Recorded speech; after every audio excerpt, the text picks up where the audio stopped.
उन्होंने सीए के विरोध में अपने इवेंट में रैली में कहा कि याद रखिए हम 15 करोड़ बाकी 100 करोड़ पर भारी पड़ेंगे। हम मुस्लिम अब 15 करोड़ हो गए हैं और वो कहते हैं हम अपनी आजादी छीन कर लेंगे। और यही आजादी के नारे हर जगह जो तथाकथित शाहीन बाग देश में बन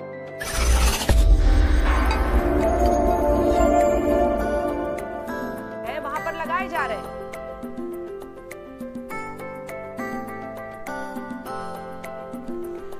जी, तो बिल्कुल मैं इससे सहमत हूँ, क्योंकि आज़ादी हमारा हक है और आज़ादी को हमसे कोई छीन नहीं सकता। देखिए संजना जी, किसने आपको गुलाम बना लिया है उर्षा जी?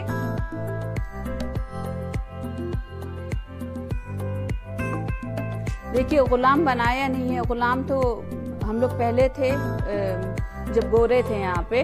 अब गुलाम बनाना चाह रहे हैं ये बीजेपी आरएसएस के लोग। बीजेपी आरएसएस के लोग कैसे गुलाम बना रहे हैं?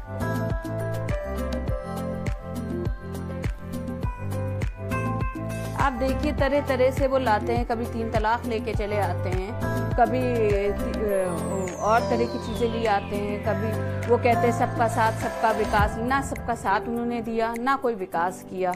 आप खुद ही देख रहे हैं जो देश की स्थिति है वो दिन पे दिन बदतर से बदतर हो गई है। हम लोग ने कभी ये सोचा नहीं था कि हालात इतने बुरे हो जाएंगे हमारे हिंदुस्तान के। आपने कहा कभी वो तलाक लेके आ जाते हैं, तलाक की बिद्दत से आप सहमत हैं? आप चाहती हैं कि एक साथ तीनों तलाक हो?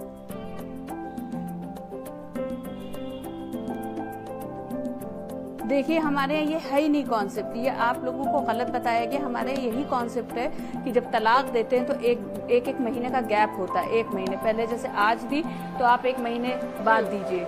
देख लिए हो सकता है, क्योंकि हो सकता है आपस में मियाँ बीवी सहमत हो जाएं और उनमें जो भी दूरियों की जो भी कंडीशन हो रही है वो फिर से कॉम्प्रोमाइज हो जाए। तो हम लोगों के यही है कि कॉम्प्रोमाइज पहले। तो ये तलाक हमारे यहाँ नहीं है इस्लाम में, ये कॉन्सेप्ट अच्छा नहीं माना गया। बिल्कुल अच्छा नहीं माना गया है, लेकिन इसके बावजूद हो रहा था ना, इस कॉन्सेप्ट को क्यों नहीं लोग समझ पाए थे?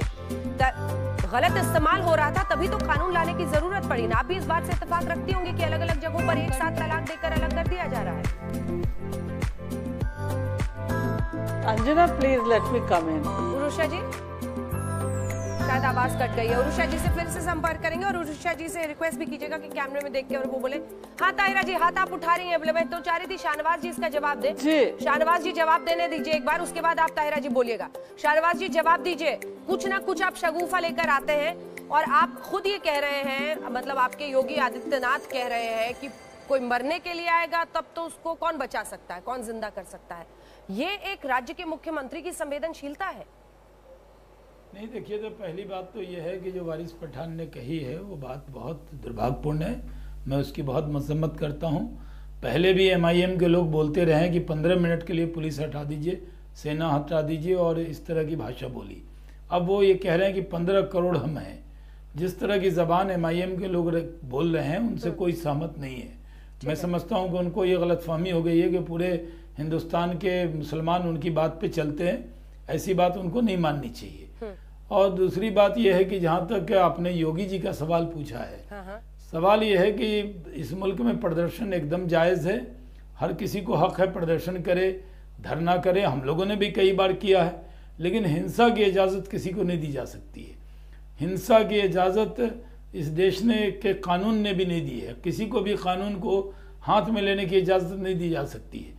इस मुल्क में जब भी कोई भी हमला होता है तो ये सही है कि कोई आदमी खुद अगर ये आमादा हो अपनी जिंदगी को देने के लिए तो उसको बचाया नहीं जा सकता और सामने वाले को भी नहीं बचाया जा सकता। उनका मकसद कहीं भी प्रदर्शनकारी को के लिए नहीं था। प्रदर्शन करें, लेकिन जो हमले होते हैं इस देश में, चाहे वो आतंकी हमला होता है या कोई तय करके आता है कि हम नुकसान करेंगे, उसको तो उसी अंदाज में निपटना पड़ता है। लेकिन जो लोग धरना में है, प्रदर्शन में है, उनका संवैधानिक अधिकार है। अगर कोई धरना करता है, हम लोगों ने पूरी जिंदगी जो हथियार बंद आए थे प्रदर्शनकारी, उनसे डील कर रही थी उनकी पुलिस। ये उनका जवाब है मौलाना अंसार रजा साहब। आ रही हूं। सबसे पहली बात तो मैं एक बात बहुत क्लियर कर दूं कि वारिस पठान ने जो बयान दिया है, हम किसी भी तरीके से उस बयान से सहमत नहीं है, बिल्कुल। लेकिन हम इससे भी सहमत नहीं है कि योगी आदित्यनाथ जैसा संवैधानिक पद पर बैठा हुआ आदमी अगर ये कहेगा कि लोग मरने के लिए आएंगे तो जिंदा थोड़ी बचेंगे।